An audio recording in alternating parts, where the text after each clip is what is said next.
Welcome to the We Are More podcast. My name is Alyssa. And my name's Bree. We're two sisters passionate about all things faith and feminism. We believe that Jesus trusted, respected, and encouraged women to teach and preach his word. And apparently that's controversial. Get comfy.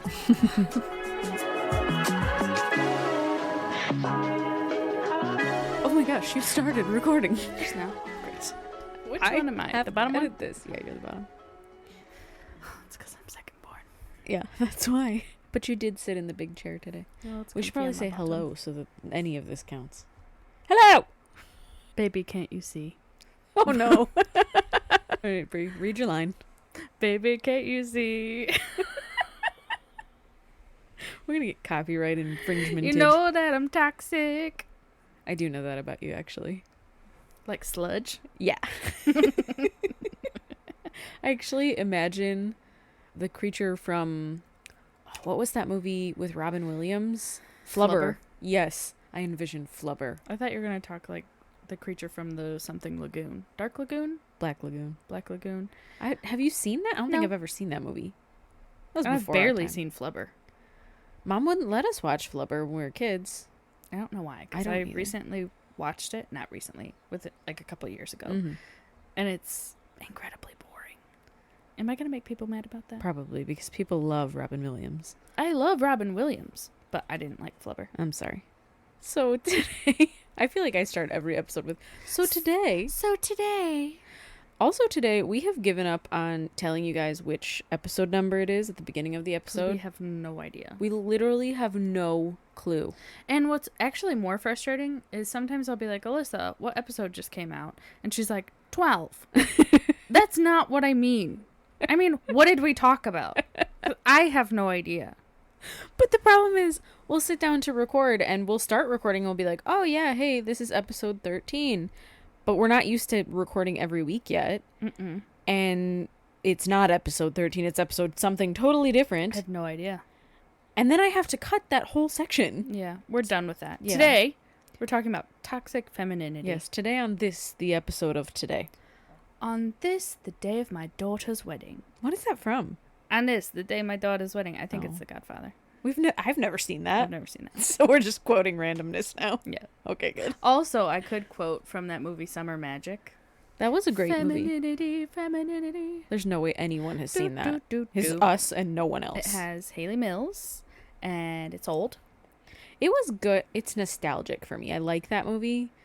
But it's an old movie. It comes with all the things that old Yeah. movies come with. As a 2024 feminist, I cannot stand behind the movie, but it's great. Highly recommend.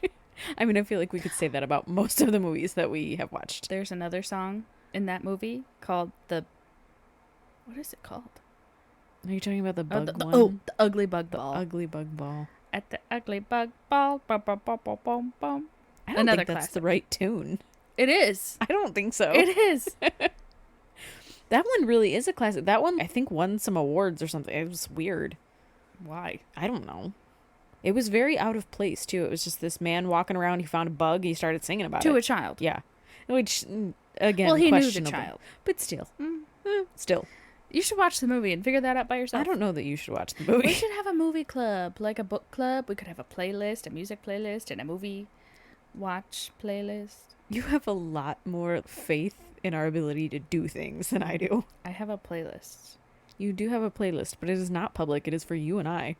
I think it is public, actually. The people can't listen to it. The people. The people? The people. What if they want to hear our ridiculous music? It's on my YouTube music account. So that's where the people can find That's it. where the people can find it. If you're asking, how about I give you a new song recommendation every day? If you're one of my family members, probably don't listen to it, because I listen to a lot of inappropriate music. Let's see. Bree has a whole playlist called Not for Mom. For Mom. Sorry, Mom. You can listen to Taylor Swift's The Man.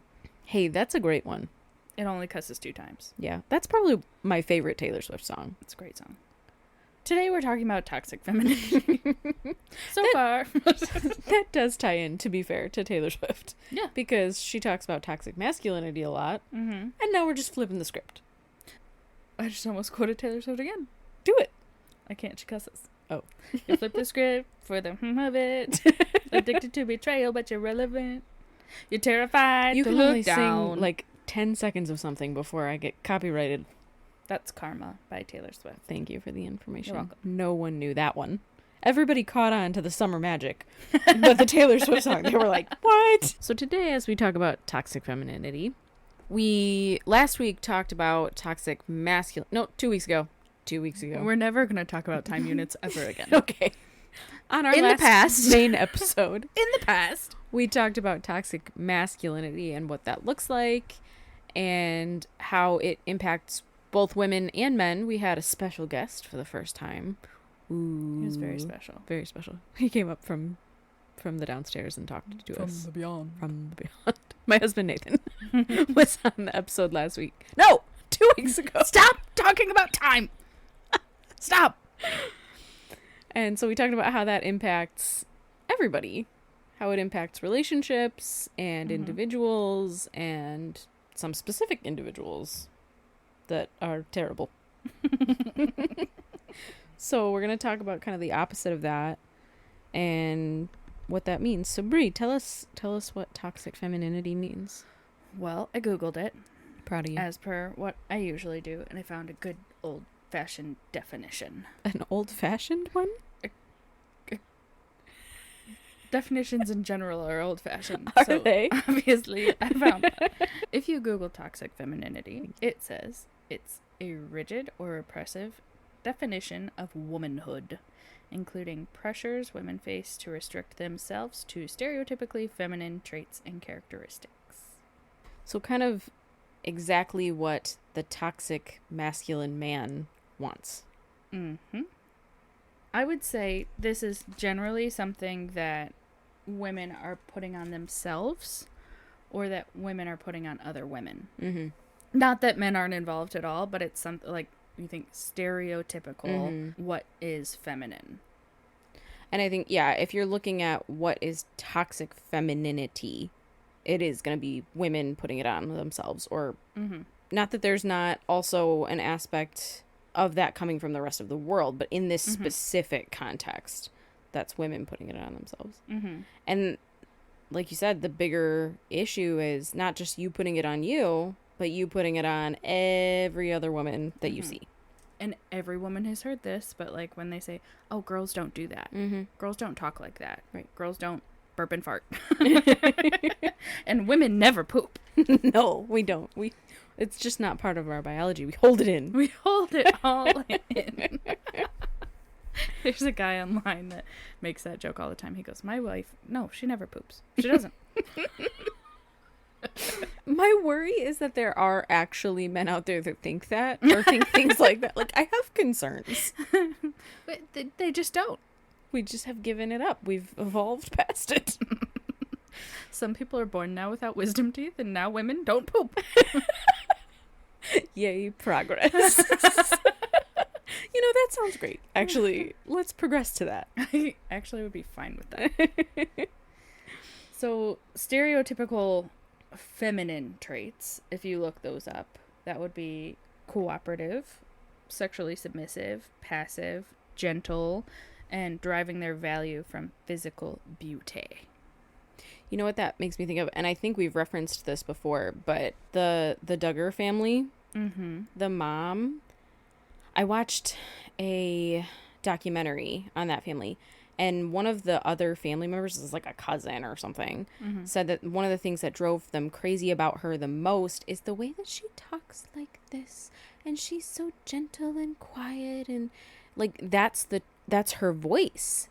So even these traits have come out in her literal voice. And that's what the stereotypically traditional Christian femininity, whatever, like however you want to describe it, that's what it's supposed to be. Like how you were talking about before, like you were kind of outspoken and loud about your beliefs and everything growing up, and people kind of told you that wasn't feminine, or maybe you thought that about yourself.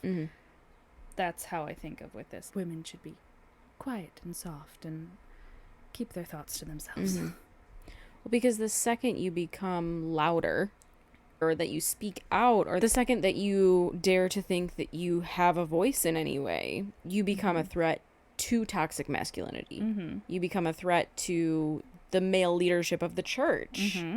Or really male leadership in whatever context you find yourself. So you got to get told from a very young age, be quiet, be calm, be gentle, be submissive. And if you're anything other than that, that clearly makes you way less of a woman. Right. It's like when people, like when you're in an argument with somebody that's really toxic, and they'll dig into whatever's most important about you. Let's say that you see yourself as a very honest person. They would start calling you a liar. They would go after that aspect of your personality. Or maybe you find a lot of who you are in your job and they start telling you you're terrible at your job or whatever. Or that your job doesn't matter. Exactly. Yes.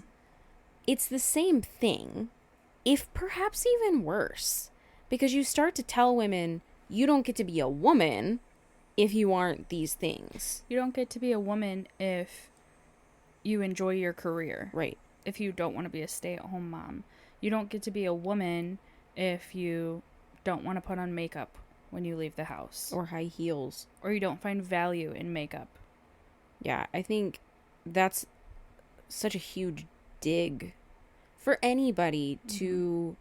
Because, you know, gender can be so much of a part of who you are. Not that it always is, but it can be. And so to tell someone you just don't get to be anything. You don't get to be anything. You don't get to find yourself anywhere because you're not stereotypically feminine. I think we should dive into the idea of beauty standards on women, because I find that incredibly toxic. And just growing up, I always thought that I could never leave the house without looking beautiful.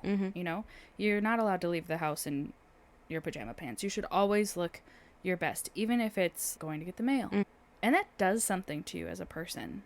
You feel like, if I'm not perfect, I'm not worthy of leaving my house. During COVID, I started going out, well, both of us, I think, started going out without makeup on because, you know, you'd put a mask on and that covers most of your face and then your mask is covered in makeup and whatever.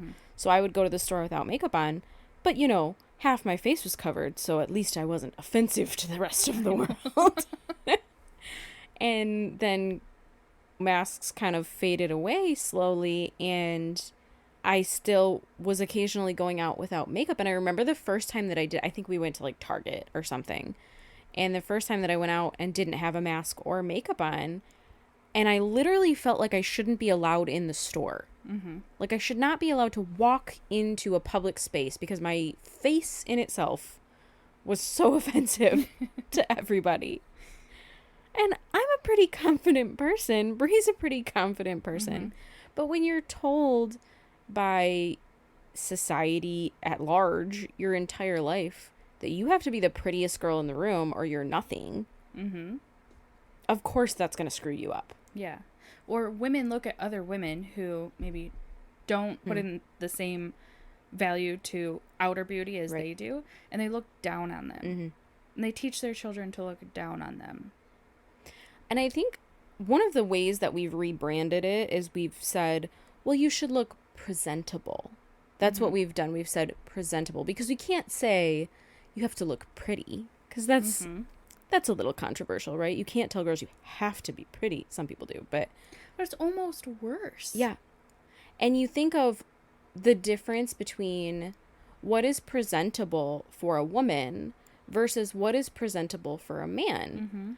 Because when I get ready in the morning, now I like makeup. I like to do my hair nice. I'm not saying, there's literally nothing against that. If that is something that you enjoy doing. I just spent $100 on skincare. No shade at all. If that is something that you take pleasure in for yourself. But when I get ready in the morning, it takes me an hour because I have to get my hair done, and I have curly hair, so I have to gel it and wait for it to dry and all the fun things. And do my makeup, and that takes half an hour, and find clothes, and that takes a while, and whatever. And my husband literally finds clothes, and that's all. That's how he becomes presentable to the world. And no one would look at him and say, well, you don't look presentable. But if I walk out without doing all of those extra things that take me forever, then I am no longer presentable or feminine or a woman or upholding Christian standards. Because we talked about this in the Toxic Masculinity episode. Christianity tells women, I don't want to say Christianity, actually.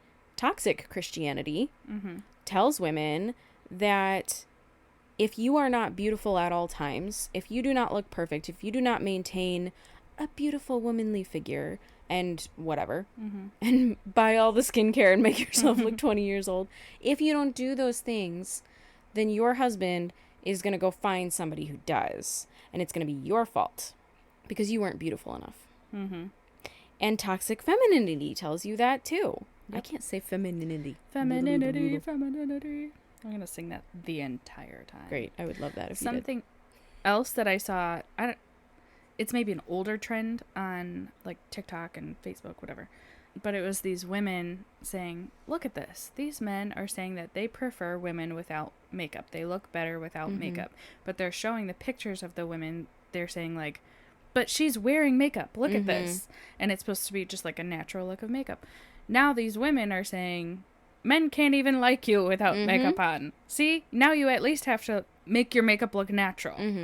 And you can't win no matter what you do. And they really won't believe the men if they say, no, your face is fine. Your face is acceptable the way it is. Well, it's so part of who I am that even when Nathan will tell me, like, you look beautiful today or whatever, if I don't have makeup on, I just brush it off. It's like it goes in one ear and out the other. It doesn't necessarily, and I don't want to say it doesn't make me feel better because I appreciate that he feels that way. But there's something inside of me that has been groomed to not accept that. Yeah. And how terrible. You can't post a picture online. There are several pictures online of me with my kids or at Disney or whatever that I'm like, I don't like that that's up there because I don't look perfect. But the memory is still wonderful. Or like on TikTok, if you go to post on there and you're like, oh, I haven't done my makeup today. I look like trash. Don't worry. There's a filter to put makeup on you now to make you look presentable. Or to add a beard to yourself. And I tried that out today, and that was fun. Hey, give it a couple more days. Maybe you'll have one. I just plucked it yesterday. Another toxic trait. Oh, shaving. We could get into that. I hate shaving. Do you want me to read this quote or would you like to read it? So a quote that Brie found. Verywellmind.com from Zuva7. Thank you. Says that. So weird. Says if toxic masculinity encourages violence and domination in order to uphold an unequal power dynamic, then toxic femininity supports silent acceptance of violence and domination in order to survive. I really liked that quote because I wanted to dive into that word survive at the end. It's not like Bear Grylls, like camping, hiking, fishing, survival skills. It's women are constantly trying to stay alive. That their existence is always in question. Well, bounce that back to we talked about this recently. Never say recently we talked about this. The bear versus man debate where women are asked, would you rather, if you're walking alone in a forest, would you rather come upon a bear or on a man? And women are saying they'd rather come upon the bear because we're fighting so hard to survive that's how scared we have to be of men. Not every man, but enough of them that we have to constantly be on guard. Always. Because nothing you do as a woman is ever right. I think about the Barbie quote where essentially she's saying you can never do anything right. Toxic femininity tells you you have to wear makeup because you have to be beautiful because you are a woman. But if you wear too much makeup and a man finds you in an alley and takes advantage of you, that's your fault. Right. Because you were being too beautiful now. Or what clothes you're wearing. And you may think, I'm supposed to wear dresses. That's I don't want to say a trend. It's a very conservative. Yeah, it's a very conservative standpoint where women must wear dresses. Or, like, you look at the Amish, women must wear dresses. But then you flip the script, and if you wear sundresses, that's the wrong kind of dress, and you're showing too much of your skin, and you can't do that. And How dare you show a shoulder? Yeah. It's insane. That clavicle. And anything you do wrong excuses violence from men somehow. How is that possible? And toxic femininity only encourages that viewpoint. Yes. You even look in court cases, and you'll see in cases of violence against women and things like that, they'll ask the question to the woman, were you drunk? Were you... Were you leading him on? Yeah, were you leading him on? Were you saying suggestive things? Had you said suggestive things earlier? Did you give him your phone number? Maybe that encouraged him. Whatever. So even in our legal system, now I'm not saying the judges are necessarily siding with this, but even within our legal system, this is happening. Yeah. Even in the broader culture, not just in church culture. And women know that. Right. So again, we're just trying to survive.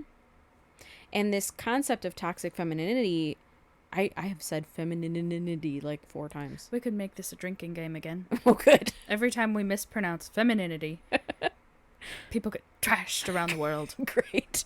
But toxic femininity responds to toxic masculinity in saying, going to do this, like they said, to survive, to keep going. And imagine how toxic those things become when they meet. You know, toxic masculinity is horrifying on its own. Toxic femininity is awful on its own. Both are damaging to each individual person.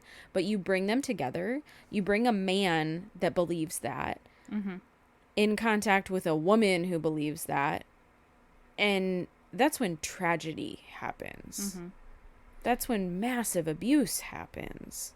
Well, you were saying earlier, the man is going to get more power, get more dominance, get more violent, but the woman is going to get abused or die from it. It could lead to her death. Right.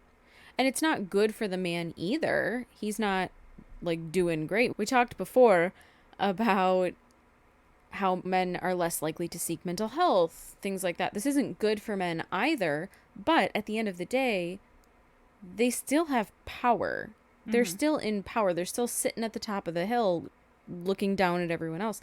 The woman is literally not able to keep going. She's beaten. She is bruised. She can only submit and be passive so much before she no longer exists. Right.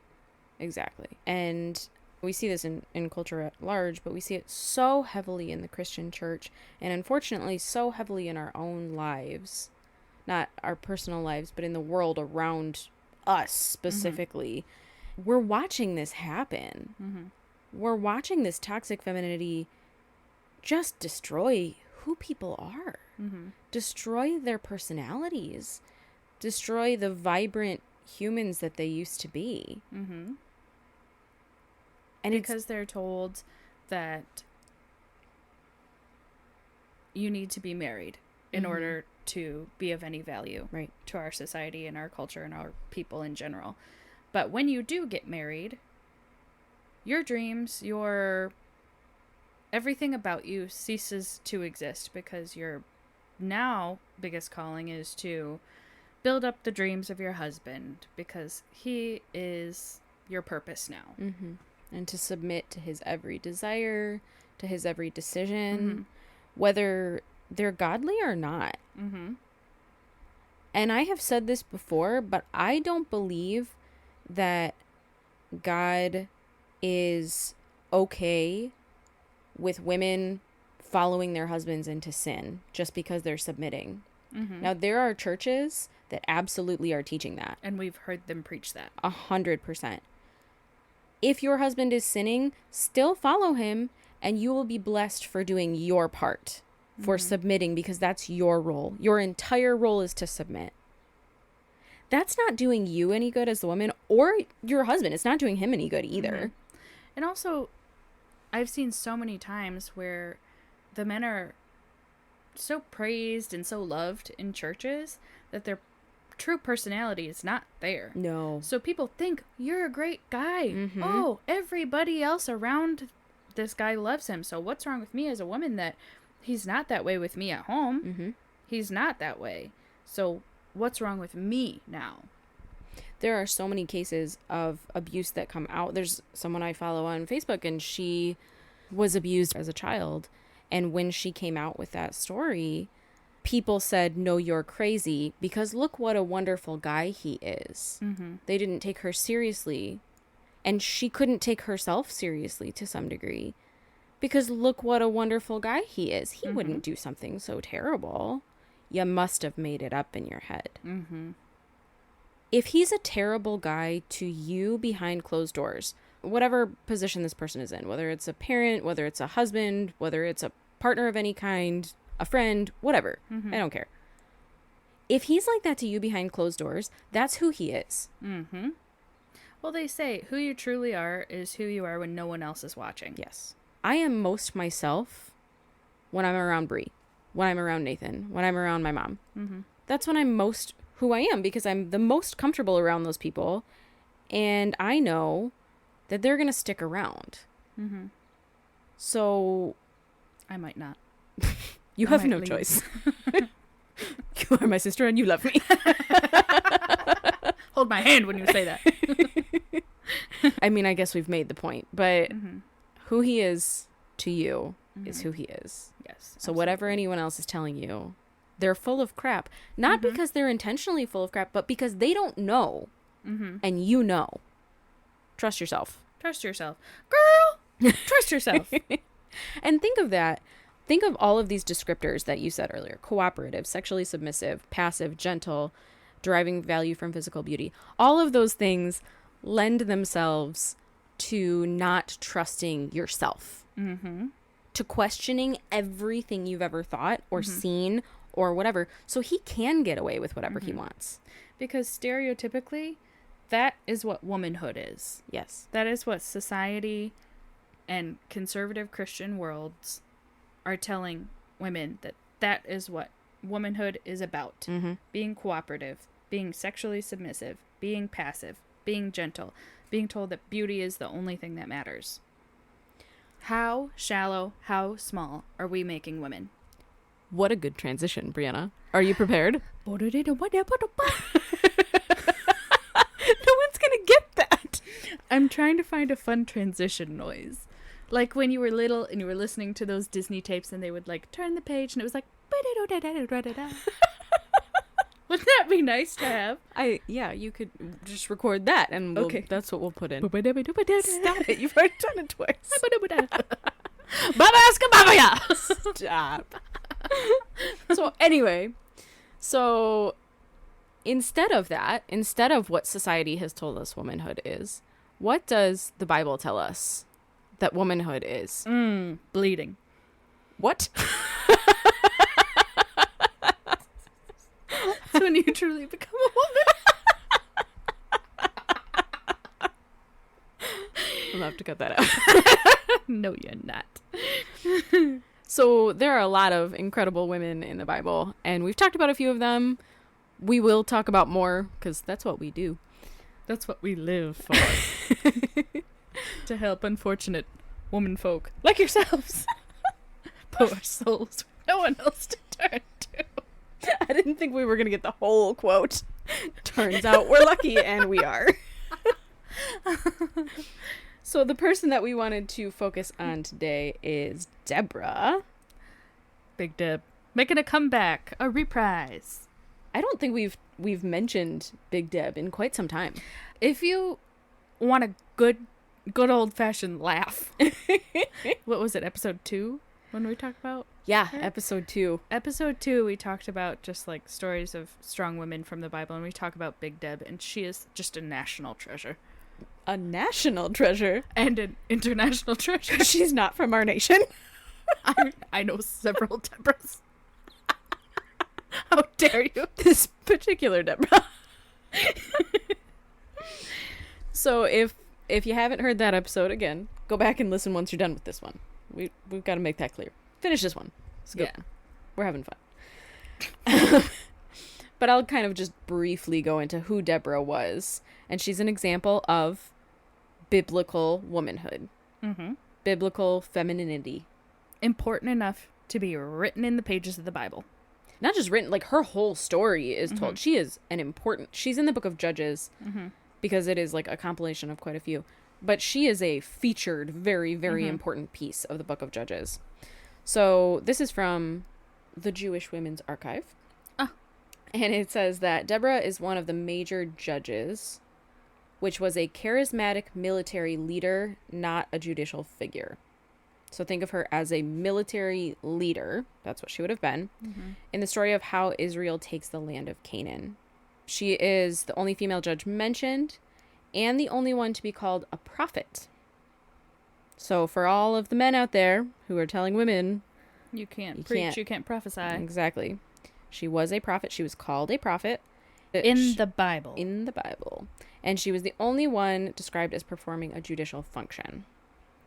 So the story of Deborah is long and complicated, but essentially a man named Barak comes to her and he says, hey, we got to go battle these people. And she says, okay, go. He basically says, I won't go without you. And she then in turn says, all right, I'll go, but know that the honor of this battle will go to a woman. Now, that is often used in Christian circles as like an insult. Like she was insulting his manhood. Mind you, Barak doesn't care. He doesn't give a crap. He was like, I'm not going to go if you don't go with... Please, go with me. I don't care. Let's go. And I need my buddy. There's nothing here saying that he was insulted by what she said. He wasn't like, well, if it's going to go to a woman, then forget that. I'm going to go because I'm a man and it should go to me. No, he was like, okay. Whatever, let's go. She was just telling him, as a fact, yeah, it's not going to go to actually either of us. Right. It's going to go to someone else. Right, exactly. And so they go, they do battle. One guy escapes, and this is kind of part of a different part of the story, but... If you want to hear the whole story in great detail and great humor. Great humor. Episode 2. But one guy escapes, runs off. He's gonna kind of, I think, go tell everybody else, like, hey, come on, help us out. Tell it on the mountain. Thank you. But he comes upon another woman named JL. And JL worries me a little bit. Frankly, I'm concerned for her, okay? I like her. I like her too, but little worried. So JL sees him and he's like, hey, protect me, keep me safe. They're coming after me. Kind of demands it of her, right? I'm going to hide in your tent. Yeah. Woman. And she's alone. It's just her. They did know each other, but yes. From like kind of in a roundabout way, yes. And so she's like, all right, yeah, come on in. Lay down, rest your head. You must be just so tired. Let me get you a beverage. Yeah. So she's playing the role of the traditional woman and right, like she's going to take care of him and whatever. Meanwhile, the moron falls asleep. Who's falling asleep in this scenario? People are literally coming to kill him. He's in essentially a stranger's house. He doesn't care. Really know her. But he thinks she's a woman. She won't do anything, right? So JL grabs a tent peg. I want you to think about this, okay? What was a tent peg made of then? Wood? Like splintered wood? Think of that. She takes a tent peg and the woman hammers it into his temple. Yeah. See, now I gotta mark this as explicit, but it's the Bible, so it's fine. Biblical womanhood. Tent pegs. And so she kills him. Now, I gotta think that at some point during this, he woke up. And was like, ow. Yeah. And she still went on. Yeah.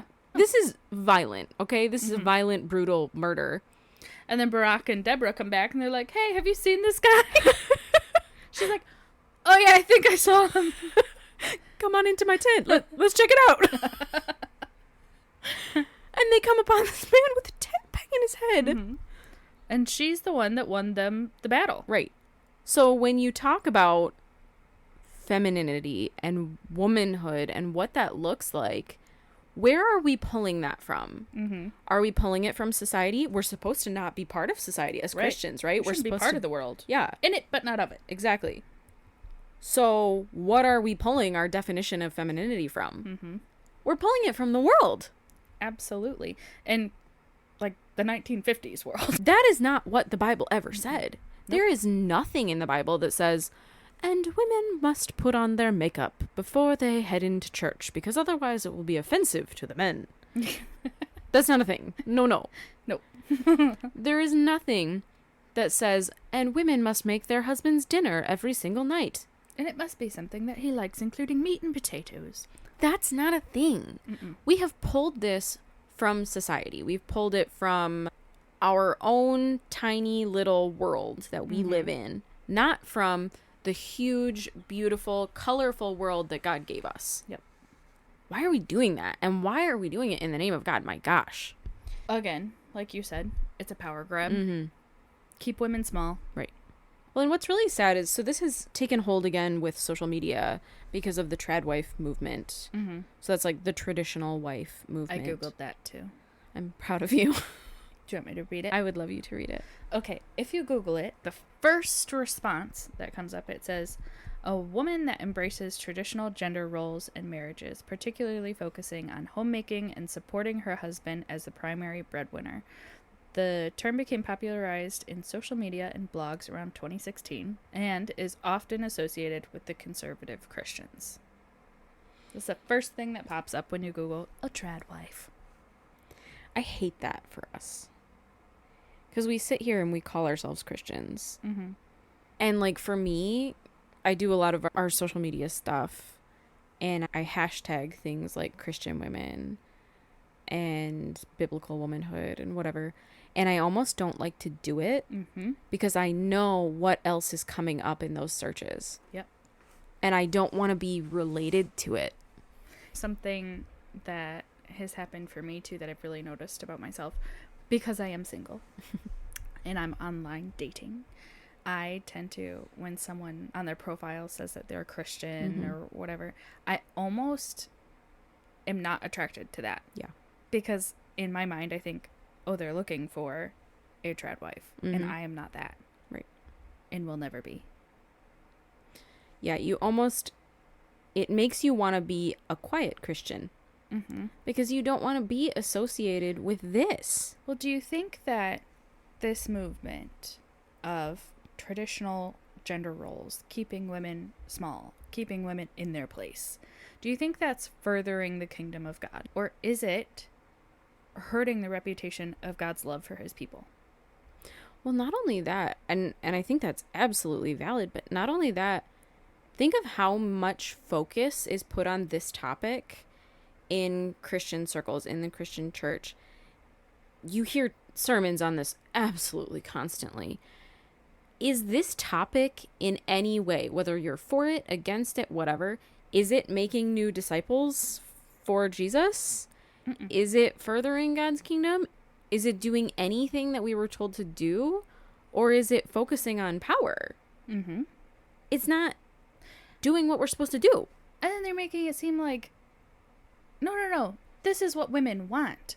And the women are telling other women to do this. And that is what they should want. If they are a Christian woman, you should want this. Yep. If you would just submit, you would be happier. I saw this on Facebook, and it was just a repost of something.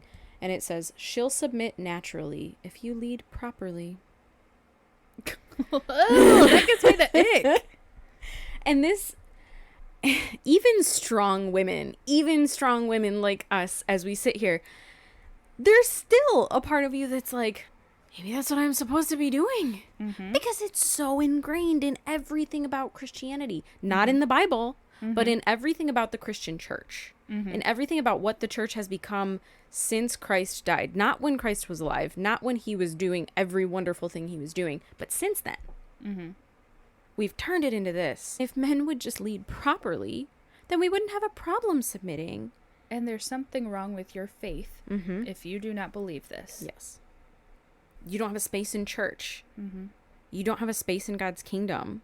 It calls your entire eternity into question. The pain and difficulty of this topic for us, I think, can't be overstated, because in diving into this, I felt, at least, and I'm sure you probably felt this way too, but I felt that literally I was taking eternity into my hands and saying, well, heaven might not be accessible to me anymore. Mm-hmm. Because I was looking for my own place in God's kingdom as a woman. And according to the church, there wasn't one. Because you didn't fit into this perfect little box of what it is to be a woman. Mm-hmm. And I'm never going to fit into that. And you're never going to fit into that. And there are millions of women around the world that are never going to fit into that. But you still have a place in heaven. God still loves you. He is not calling you to fit in that box. Mm-hmm. Other women are. The church is. Toxic masculinity is. Toxic femininity is. Hey, I said it right that time. Proud of you. It makes me Makes your blood squirm. boil. Yeah. When God's name gets stuck on all of this stupidness. And even when people tolerate what we have to say about this sometimes, when church people tolerate what we have to say, you get an eye roll and it's like, well, you'll understand someday. Mm-hmm. Or I get this all the time. Well, you must have just not come upon an argument with your husband yet where someone had to make a decision, where you just couldn't come to a decision together and someone had to stand up and make that decision. And it has to be someone. There has to be one CEO, one leader of the team. No. I remember being in a group of women and them talking about their marriages or their previous marriages. And that exact topic came up. Mm-hmm. Like, well, if there's an argument, someone has to decide. And it's the man's job to decide. And I was like, well, why don't you just stop the argument Mm-hmm. and say, neither of us can come to a conclusion right now. Let's think on it and pray about it. Mm-hmm. And like we've said before in previous podcasts, if you're truly following what God wants you to do and you pray about it, God's going to lead you both to the same decision. Mm-hmm. Because God's not the God of confusion. Or you think about who knows more about this situation. Who has the most knowledge on this topic? Is it the husband or the wife? Mm-hmm. Then let them make the decision if you still can't come to a conclusion. But it's not one person gets ultimate power just because You can say it. he has a weenie. Sorry, Mom. That's twice this episode. Yeah, we should start recording those.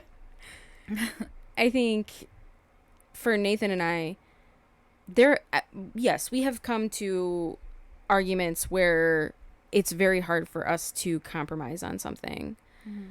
But you do have to take a step back and you have to say logically, all right, maybe one of us knows more about this. Or maybe one of us is more passionate about this. Mm-hmm. Maybe one of us would be more hurt by the other decision. And so sometimes he makes the final decision and sometimes I make the final decision. And that's okay. Are you looking for a partner or are you looking for a parent in marriage? And I think that can go both ways because from the toxic femininity standpoint, they're almost looking for a father. Mm-hmm. They're looking for someone to save them. Right. They're looking for a savior, but they're not looking to God. They're looking to a man. Mm-hmm. It infantilizes women in a huge way. And we accept it because we've been groomed since children to accept it. Been told that women want that. Yeah. And if you don't want it, then you're not a proper woman. Mm-hmm.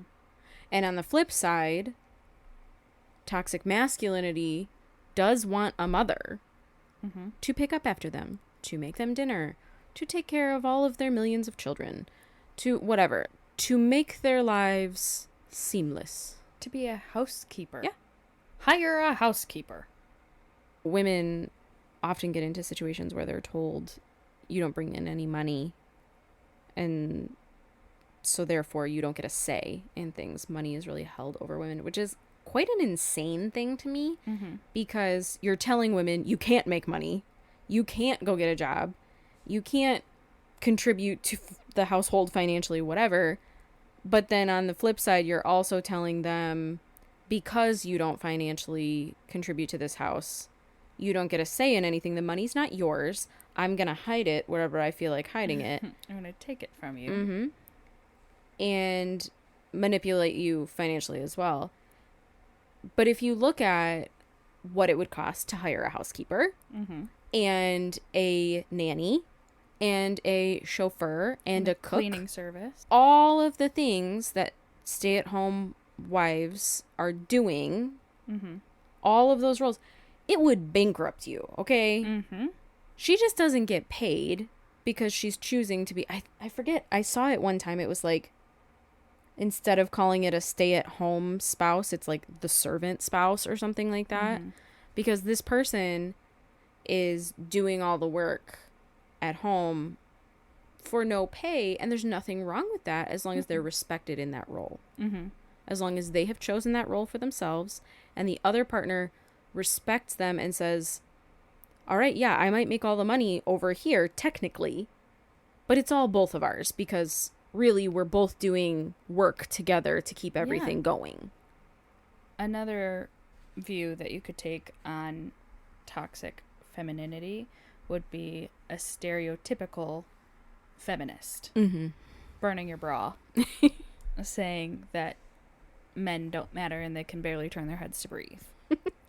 I remember as a kid, we've said before, feminism was a dirty word because of this concept of a stereotypical feminist and man haters. Yeah.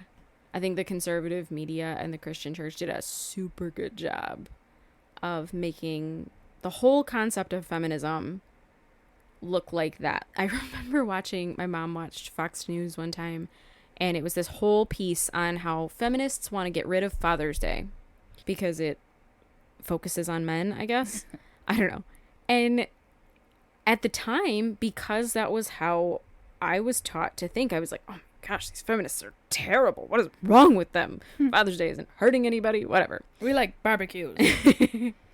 And that was my thought process. I was like, oh, well, clearly they're right. I agree with them, whatever. But now with the advantage of time and knowledge, I can look at that and say, okay, yeah, there are probably some radical feminists that are saying, yeah, let's get rid of Father's Day. We hate men.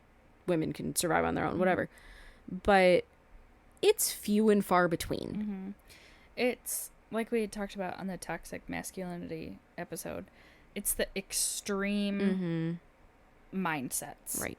That are the problem. The ones that think there's a black and white answer to everything.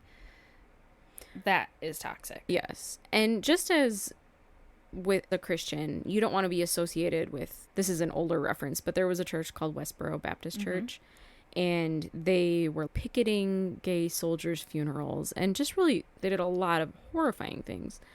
And it got so much media attention, and there were so many Christians out there saying, okay, but that's not us. They're saying they represent us, but they don't represent us. How could you begin to believe that that represents Christianity? And for feminists, I think, at least feminists who are finding themselves in the Christian church, we're saying the same thing. How could you think that of us? That's not what we're saying. No. There are some extreme people that are saying that, but that's not what we're saying. That's not what the concept is saying. I just want equality. That's all I want. I want to be looked at as a human, please. So there's a toxic version of feminism, absolutely. Yeah. But I think, yeah, we're just looking for equality. There shouldn't have to be a whole podcast on this. No, but there shouldn't. But we're very good at it. We're very chatty, very good. We're extremely chatty.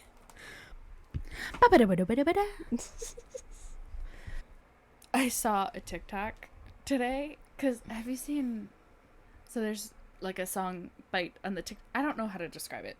I don't know what's wrong with me, but there's this video of this girl singing, I'm looking for a man in finance, trust fund, 6'5", blue eyes. So someone did a reprise of that.